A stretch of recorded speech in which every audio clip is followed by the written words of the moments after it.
You're listening to the Celtic Soul podcast with me, Andrew Milne. You're all very welcome to the show, episode 18 already, and today my guest will be former Celtic and Spurs player Ramon Vega. This episode has been sponsored by CelticClothing.com, and I'd like to thank Charlie Lord for his continued support.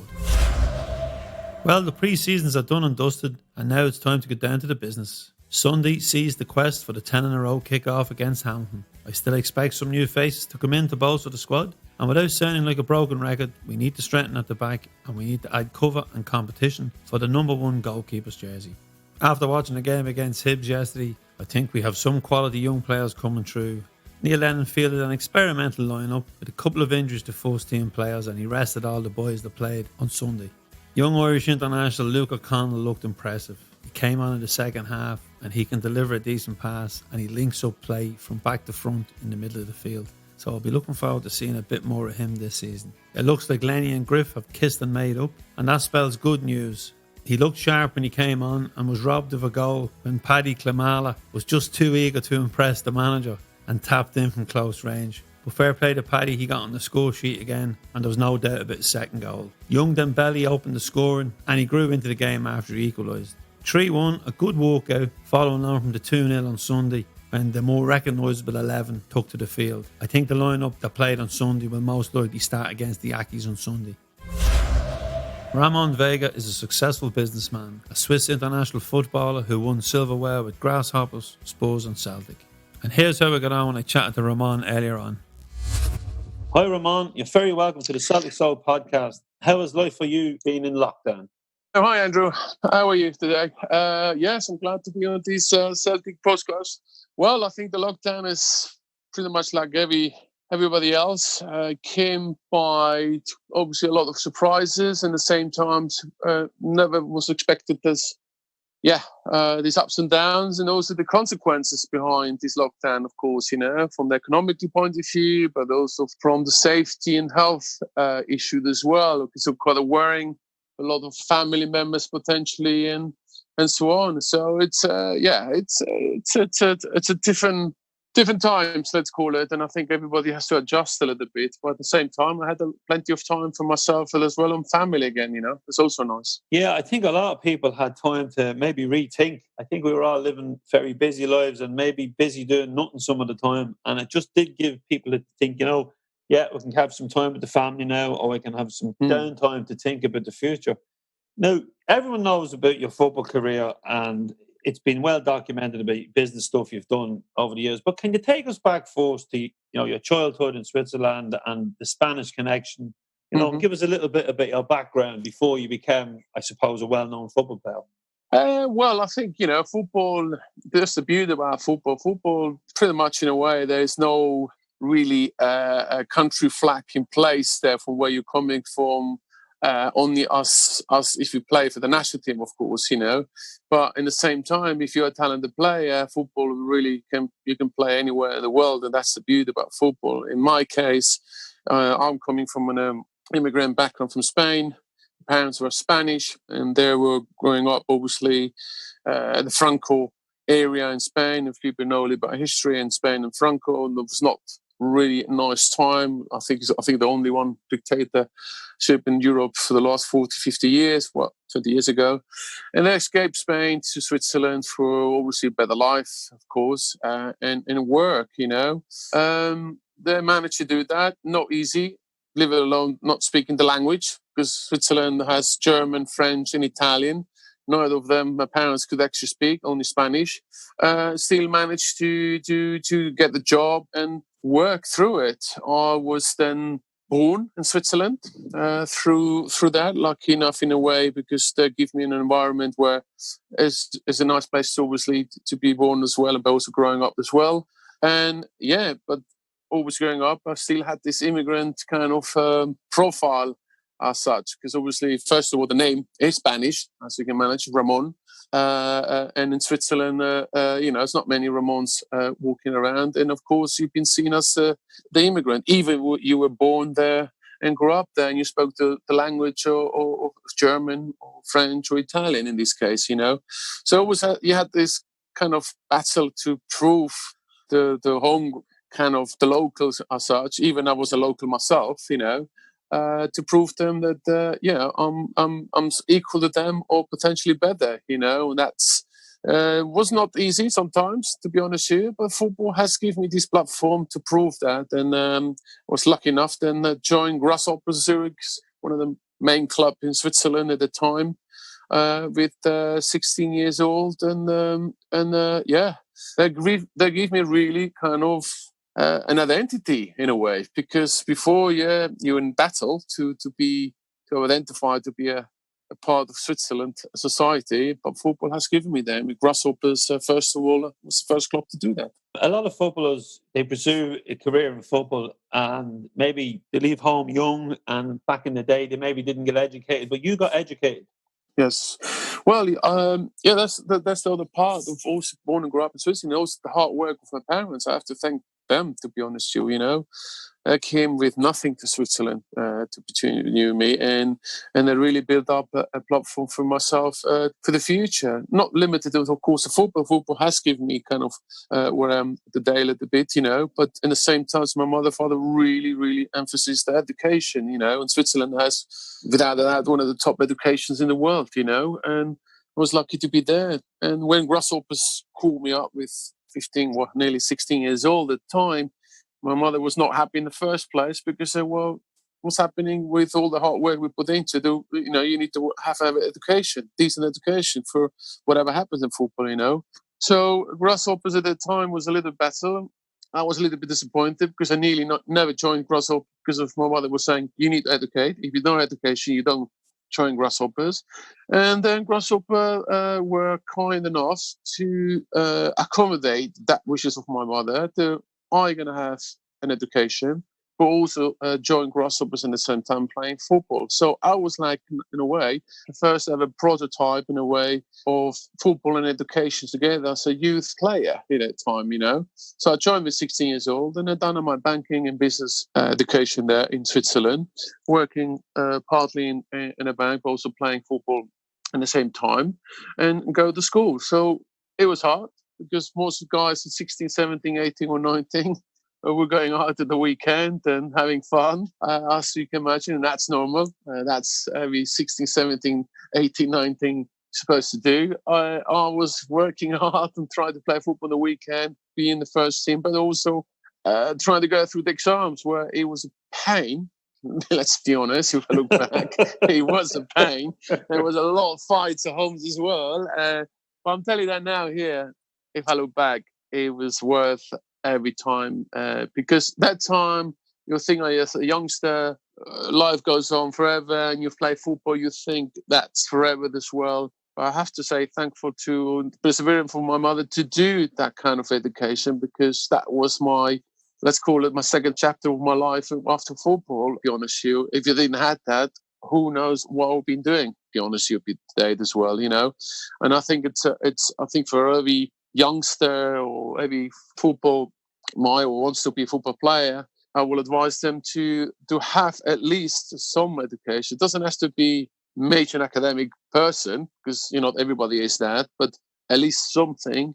You can actually have a plan B in case football might not work out. Maybe work out until 2025, and then maybe you have an injury, or you're not really out of contract, and you may have to go to the, let's call it, brackets, into normal life like everybody else to work, and you need to get the job. And if you have an education, you have a much easier access to get that. So it was very lucky that I had this, but at the same time, they needed to push me as well. Let's be honest as well, because it was very difficult for me as well to do that. And I was lucky to play football for Grasshoppers there afterwards as a professional, and had that degree.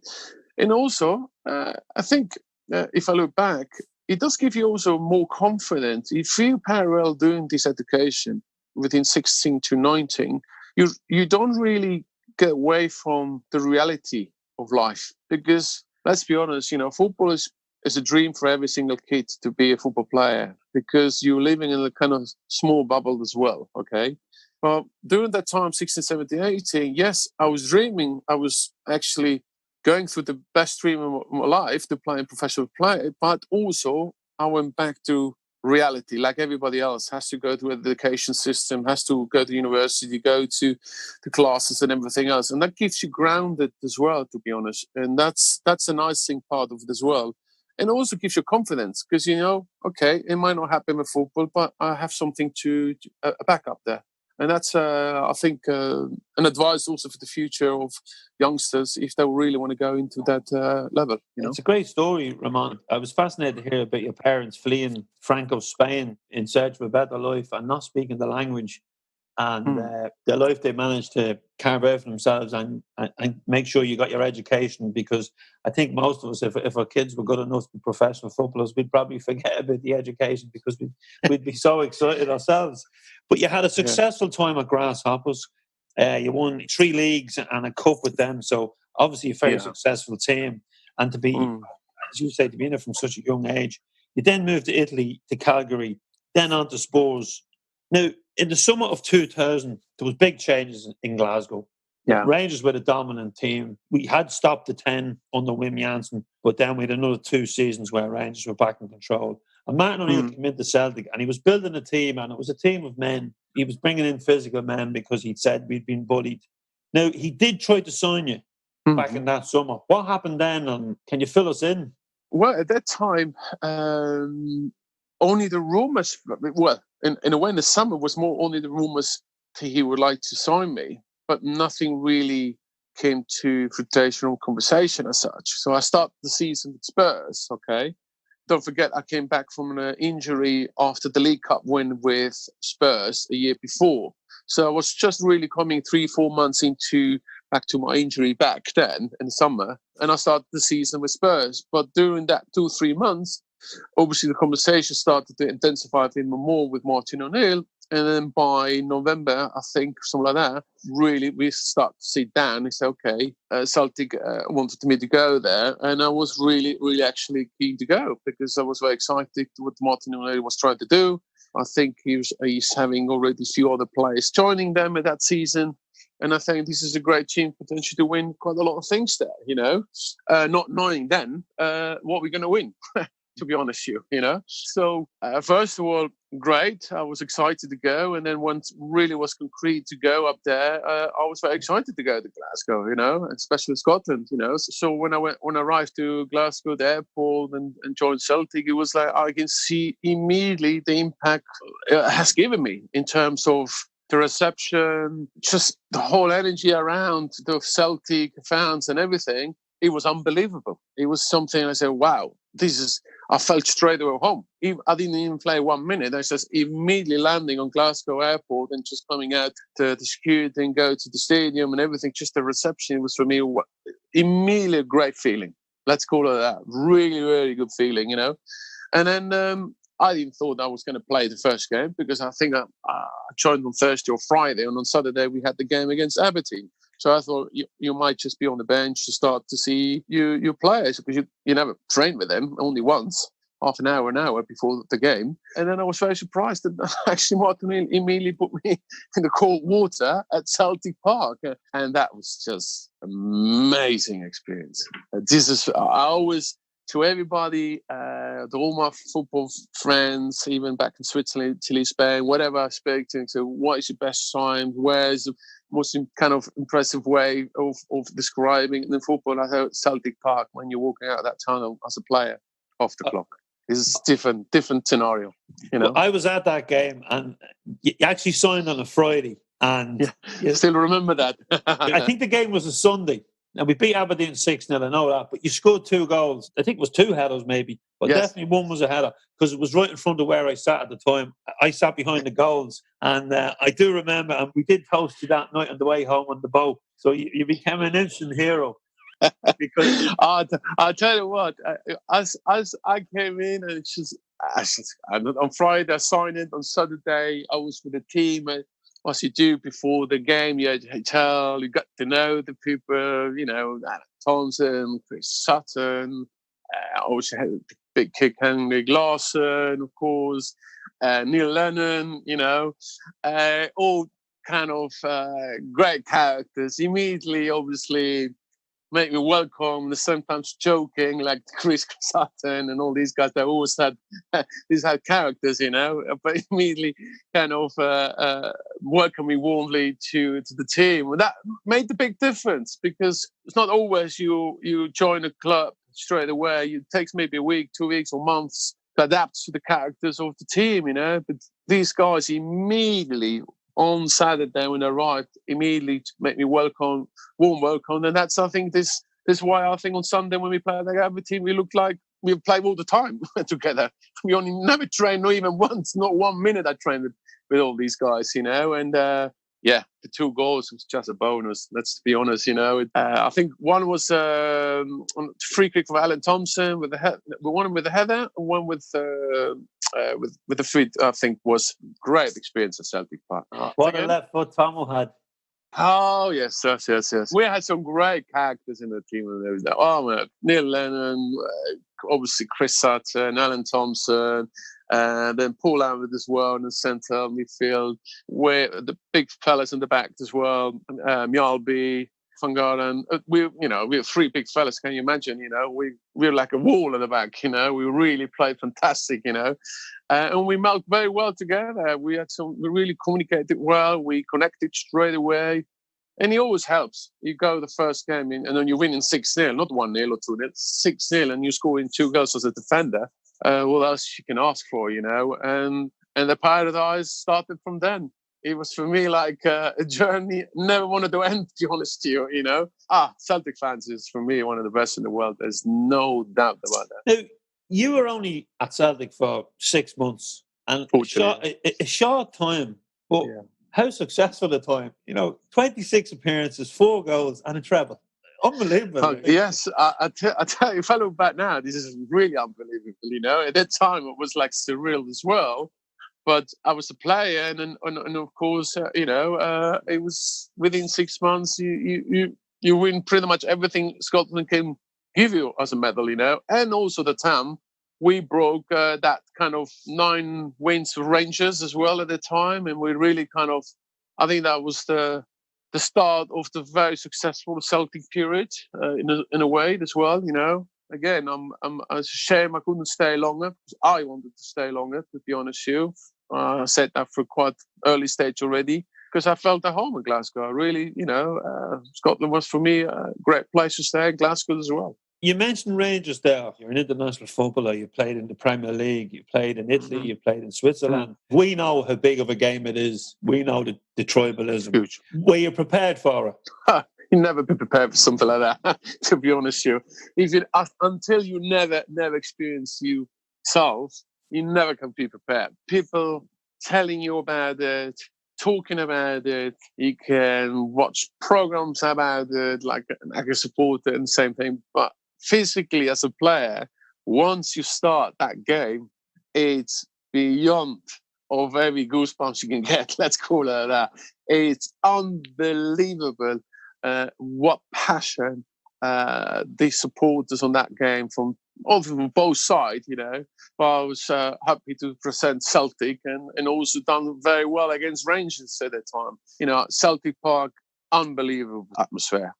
It's for me, it's like a little church there. Let's call it not church, it's cathedral already. So big, so loud, and the supporters are unbelievable in that way. That's something for me I never will forget. It's kind of beautiful memories I had out of Celtic. Well, I'm getting goosebumps now just thinking about them games. It is. And then winning against them, that's fantastic. It's great. You got satisfaction. You got behind you got that green white shirt coming out, and then beating the Blues. It's something out of this world. And then also winning on that year the treble. That's pretty much telling Rangers, okay, you've done it 8-9 times, but now it's time for Celtic, Yeah, we were bossing it then. But for us as fans, to win that game, it's just so important. And the players think, it's great to play in this. But for us, no matter who puts on that shirt, if they go out and they beat Rangers or get a result, this doesn't make a weekend. This doesn't make a week. This can make a year for people. This can make a summer. I'll tell you what, I noticed that on my first derby. Listen, I played the London derby, Arsenal, with Spurs, Arsenal, many times, in my 4.5 years of Spurs, Obviously, they're also big rivals, can you imagine, But I'm telling you what, Celtic Rangers is a different level. It's absolutely different level. It's one of the biggest derby, I think, in the world, without a doubt. It's definitely up there with Real Madrid, but it's not even a derby, Real Madrid, Barcelona, the Clásico, but seems like the same, or Lazio, Rome, but Celtic Rangers is just up there. That's no doubt whatsoever. And I remember the first derby that week before. I never seen my life. There was about 1,500, or I would say 1,500 to 2,000 people fans Celtic in our training ground on a daily basis. Unbelievable excitement, the passion behind, and the motivation it was giving us for a Saturday playing against Rangers. I never seen something like that in my life, and that's a beauty. That's kind of glad that you have. I was glad that Celtic fans were so passionate about, because they're motivating our players to really win for them, because they really are so behind the team. And as you say, whoever is in that short or shirt, he will realise these supporters are behind you. And that's what I felt as a player. And on my first derby, that's the reason I leave everything just to win that. And then I was lucky to do that. Oh, and we were lucky enough to witness it, and it was a season. But, we've had some great seasons since then, and we're going through a great period at the moment. And Neil Lennon is back in charge now, a player you played with. This could be a history-making season. I knew Neil when he was playing with you, and I knew that Neil enjoyed a good night out. And I knew that once or twice he was in Martin O'Neill's office. I've done a few shows as well with the boys, and the stories are great about the meetings in the office on a Monday morning. Did you see anything in Neil back then to say, he leadership qualities, or were you surprised when he went into management? No, actually. To be honest, you asked me a question if I was surprised if he goes into management. No. I think he already showed some signs then in terms of quality of leadership, but also in the same respect within the squad, okay? And that's part of the leadership.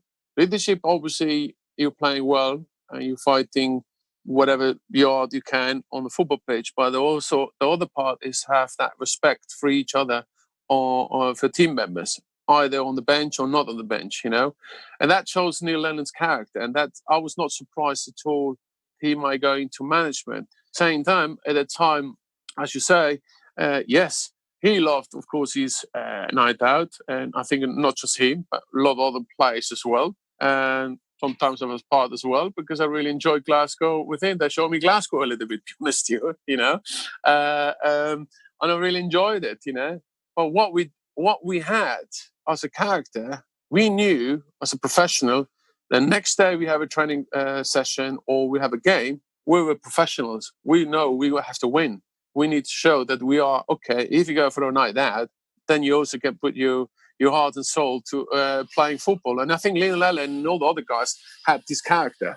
And that was the beauty about that team in that year, That's why it was also very successful. We knew how to enjoy ourselves, but also we knew how to work very, very, very hard on the pitch, Coming into Neil Lennon's management, it's fantastic what he achieved. I think he progressed massively. He matured quite a lot with this. And I think it's fantastic with Celtic, to have a great period now. I'm following them most of the time. I do hope one day when everybody can go to the stadium again, we can join I can join once to watch the game at Celtic Park. I've not been there for a while. Let's say that, Sometimes, I'm lucky enough to go to most matches, and you take it for granted, and then something like this, something like COVID-19 happens, and you go, you know what? I'll never take anything for granted again. Going to a football game or going for a few beers with your mates or whatever it is, you won't take it for granted.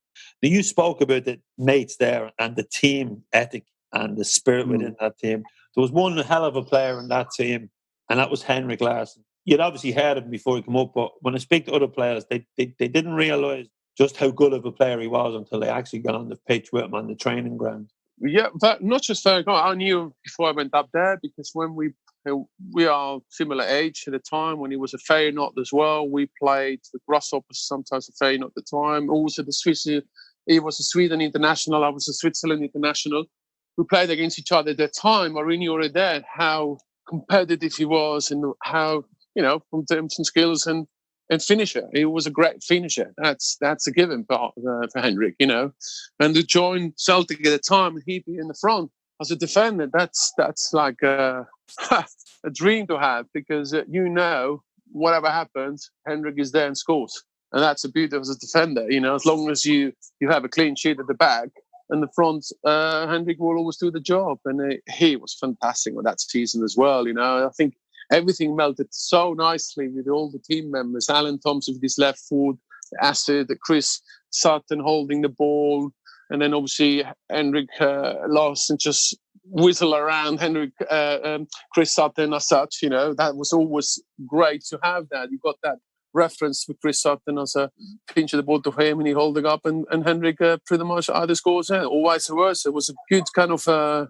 striker partner at the time. In the midfield, we had some Neil Lennon, of course, centre midfield with Paul Lambert. They were fantastic front of us, screening the defence and going forward, passing there.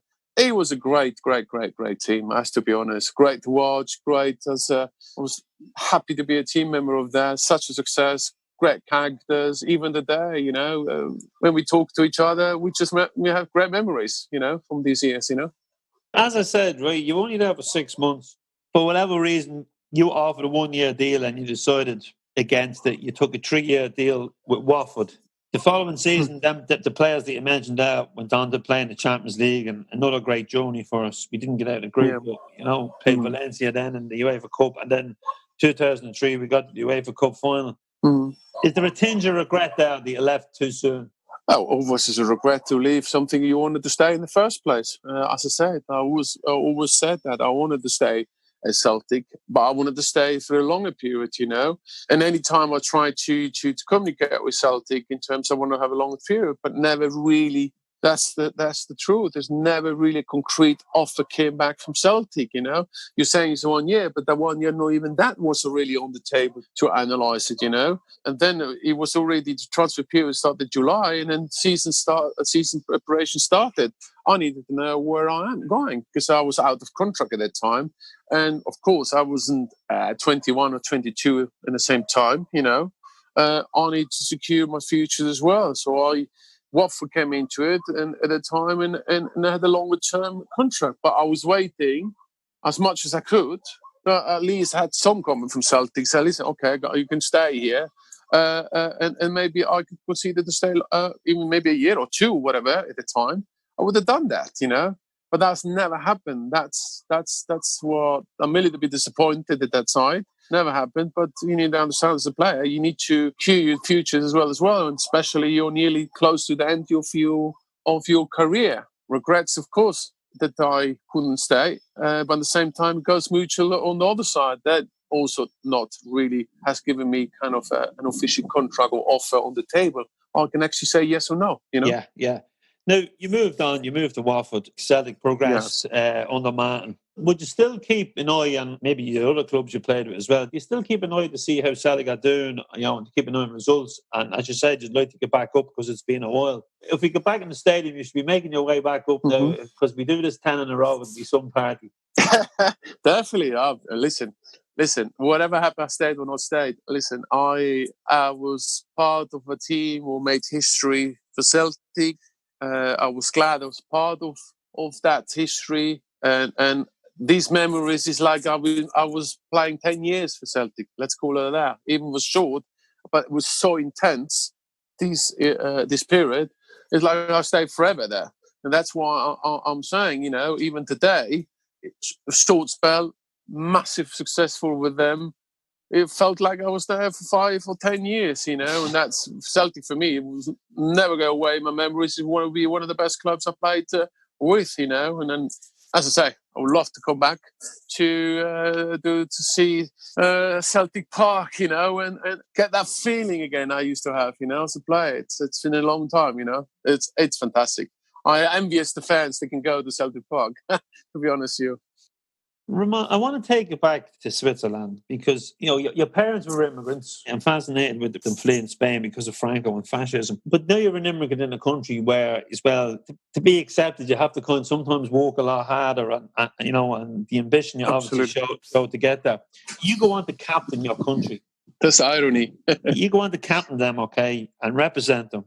You play in the Euros, but you're left out of the World Cup squad. How hard is that to take?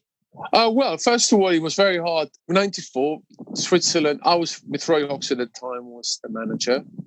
Roy Hodgson was, without a doubt, the manager in Switzerland in terms of success. First time Switzerland qualified for such a big World Cup, like 94, after 30 years, I think.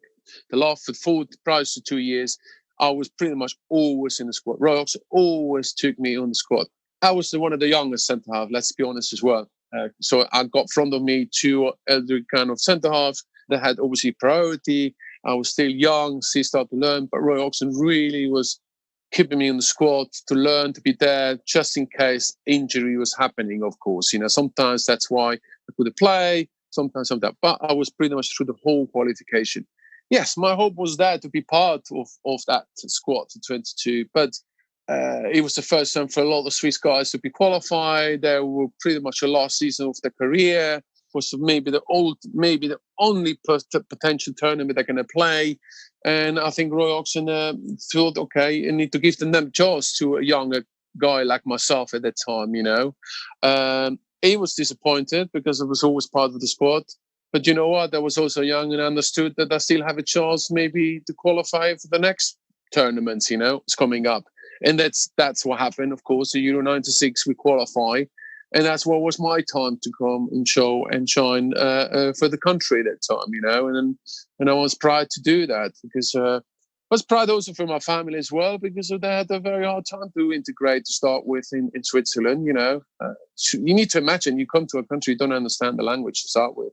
Where do you start to find even a job and everything, So for me, it was easy because I born and grew up and I got to know the language straight away. I went to school.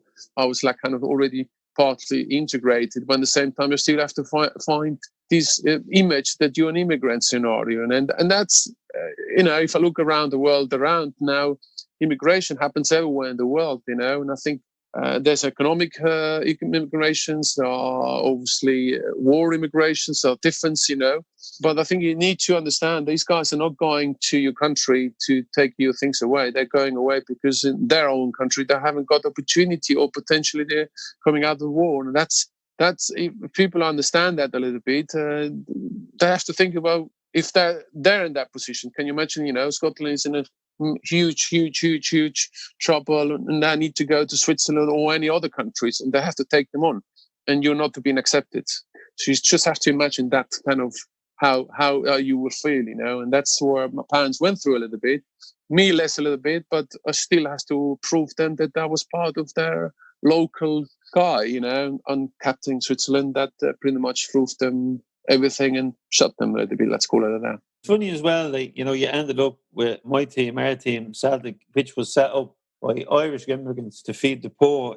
And so the history that Celtic has as well with immigration. This is why I knew the history, and then obviously for the whole Irish immigration and Irish immigration historically, even in the UK, because they speak same language. That's the easy there, but they've still been not accepted in the past because they were the immigrant in the UK. So whatever part of the UK they were going into it. So I was even speaking to Neil Lennon sometimes as well, and he said, I could feel with them because I went through in a similar way, but I came from a Spanish background where you don't even speak the language. So it's even more difficult to integrate the country, For Irish, at least they could at least communicate and integrate and be similar culture, but it's not the same culture because I know that. I've been in Ireland as well, and I love them dearly because I have a similar background in terms of historically the immigration scenario, But also Scots has also immigration, in certain parts of the world, So I think it's a path I went through it, and I'm glad at it because I know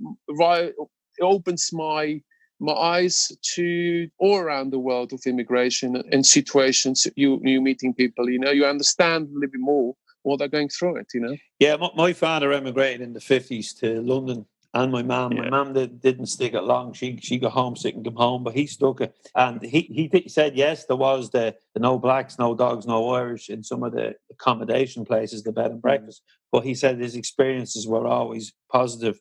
He worked hard and he made a couple of quid and he had to because there was no work in Ireland. So I think most families really can relate to it. And that's why I think it's great that, the Celtic support. They do some great work with the immigrant community in Glasgow. Yes. The fan groups and that, and the club. So I'm proud of be part of something like that. Moving on, when your parents went to Switzerland first, they got you educated. You've had quite quite a colourful career since you retired from playing football. A quick research on, there's been jewellery shops, investment, there's been finance, there's been property, there's been hotels. So, the business outside football has been quite good to you. Yes. But you've also been linked with buying Portsmouth and also running for the FIFA presidency. So you've been quite busy. Listen, I think otherwise you get bored, in our ages, listen, I think I think the football has given me a platform of a driven scenario of going forward. Football has given quite an international platform as well. I was, in a humble way, I would say, even coming from Switzerland, Switzerland is not the major kind of sports, we call it, compare like Spain, Italy, or even in the UK and England or so, or Germany, coming to Switzerland and then make it to play to the Serie A, one of the biggest league in those days, and then come to the Premier League and then come to Celtic. If I look back, I'm humble way. I'm very proud that I could actually even do something like that. It's from a small country like Switzerland, where football is pretty much, as I say, nothing, But I come back to my mother. She insisted to make an education, and in a humble way, she was strict, and I was crying many times. I don't want to do it. I want to play football. All these battles you have, But if I look back, bless her, I'm glad that I actually went through that very tough times as well. But also, time he paid out in playing football, but also post-career that I had something to go into it, I was banking in finance. That's what was my degree. And I went into asset management from day one after my career, was partner of an asset management. We went to private equity. We went into the hedge fund side. Different world, completely different world than the football. Finance, I would say, how do you describe it? I thought I was coming from a quite high egocentric industry of football. Everybody thinks it's the best player in the world. And going into the city of London, I think it got even worse. It's even bigger egos. Everybody knows how to make money, how much money making, and so on. And everybody has the best investments, but the problem is that when they're losing the money, they're disappearing. I got to know that very quick as well. That well, you don't have them football. You can't disappear when you're losing a game. You're there. You're on the front page. So this is the kind of advantage I had a lot of debates, and football gives you as well. You know how to cut losses as well, but you also know how to prepare for wins as well and be humble about it when you win. And not really brag yourself out there. And I think that comes also from my background at home as well. Enjoy your win, but also be humble about it. Because you never know what's around the corner. That's something you're learning either from as a child from home, or you're learning through your career, But it was great. I had this education. It goes back to the reference having an education. It was for me, I could not easy integrate because it was tough the first 2-3 years to go into the business world. It was very, very tough, Andrew. I have to be honest. It's already tough for any normal person to start a business because it's tough. You are independent. That's the nice thing about it. But at the same time, you need to make sure you can pay the bills end of the month, of course, And the business doesn't start to be successful over 1 month or 2 months. It takes maybe a year to 2 years. Maybe people are more successful in the very 1 year, but it maybe also go down the next year. So in my case, the first 2 years was super, super tough. I was in an industry where very competitive. So that side already brought with me from the sports side, football. That's I got to know. But here the competitive was not on the football pitch. It was the mind, the academic side point of view, the cleverness in terms of trading and opportunity. And my toughest challenge was here. It was the perception the football players had within that industry. Obviously the lowest, football players are dumb, they're not uneducated. And then you got these city flyers with this nice little suits and everything, coming from God knows MBAs and have around the best universities in the world. And you come in a way, humble way. yes, I had my Swiss education, business degree, and everything else, but I didn't accept that because you played football. So you were working more, convincing about the perception of playing as a player of football than actually the product you were trying to sell. Because the product itself might have been better than the ones they have, but they will not take it because your background was playing football. They will ask you, how the hell you coming into the finance? These eyebrows coming in. Listen, I can understand that side because there's not many football players went to that direction, and you might questioning. That's normal. That's human.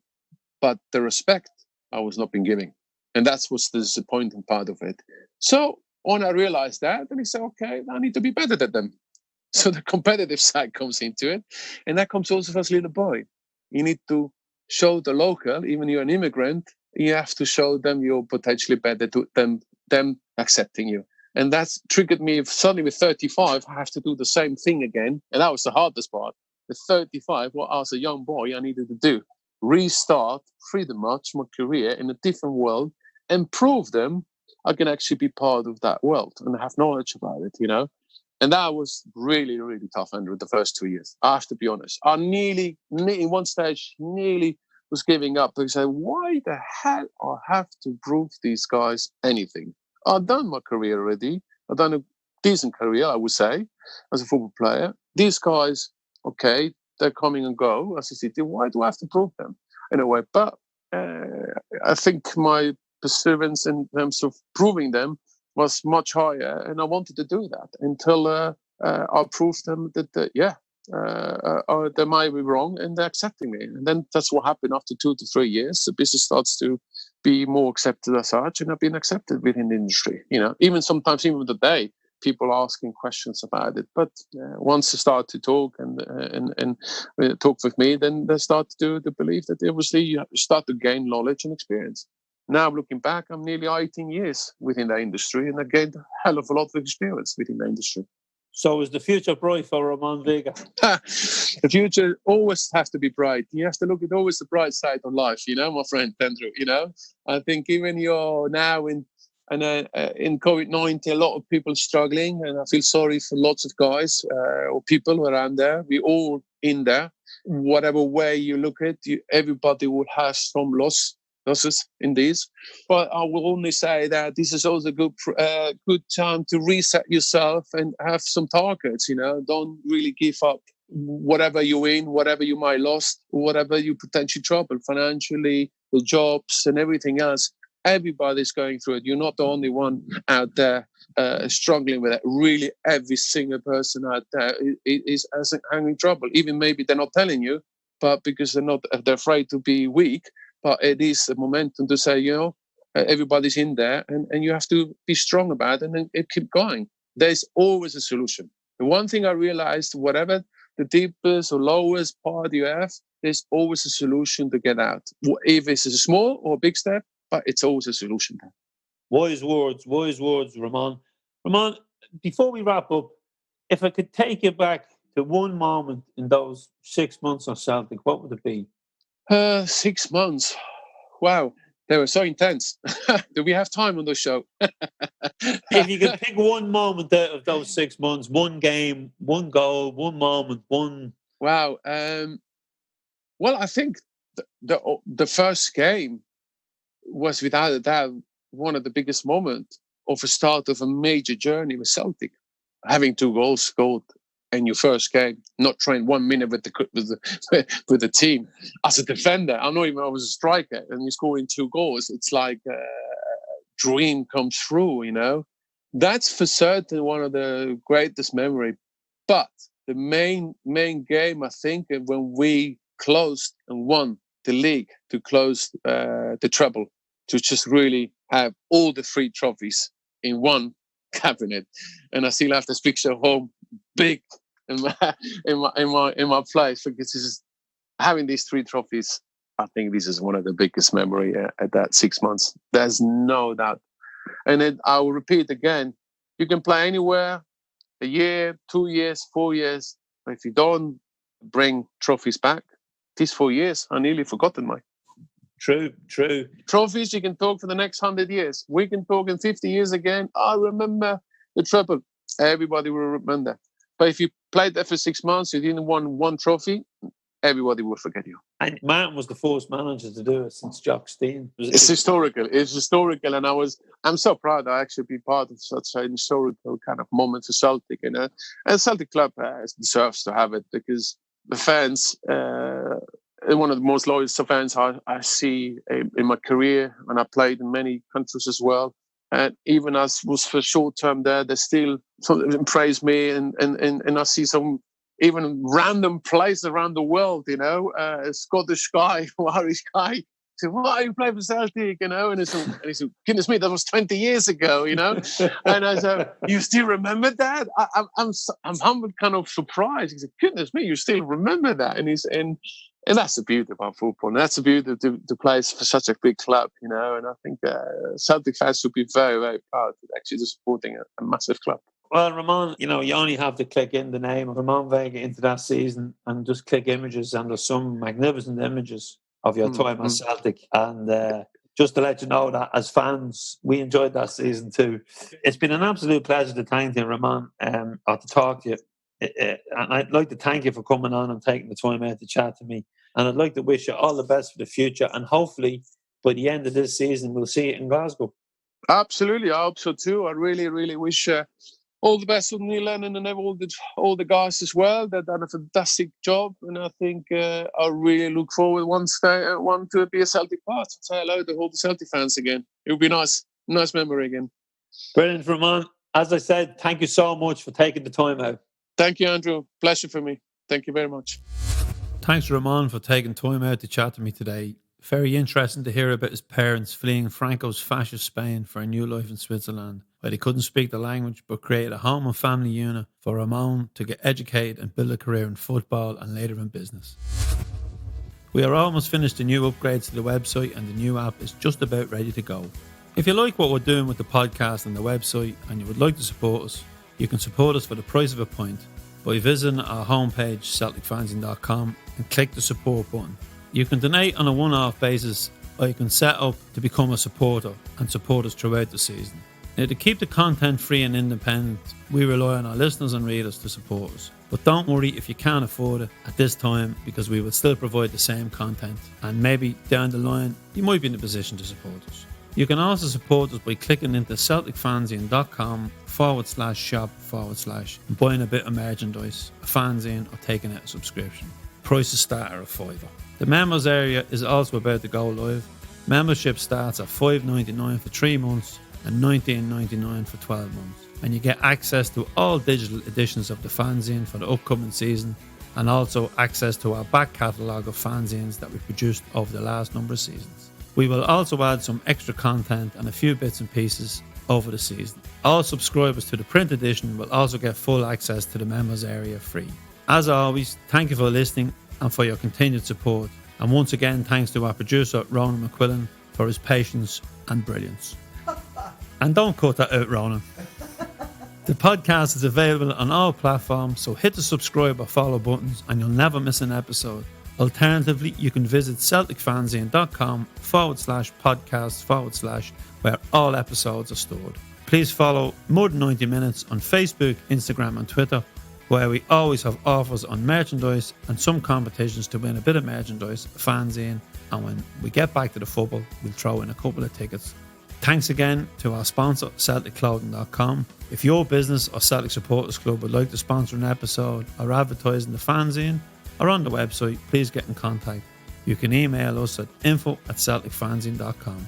Keep the comments coming in and let us know your story and who you would like us to chat to on the show. We will be back on Friday with episode 19, when former Celtic player and Dundee captain and manager, and a bit of a Dundee legend actually, Barry Smith, will be joining me for a chat and to look ahead to the season and the weekend fixture against Hamilton. Enjoy the podcast. If you can support us, enjoy the week as we look forward to the 10-in-a-row season kicking off the weekend. Keep the faith and stay safe.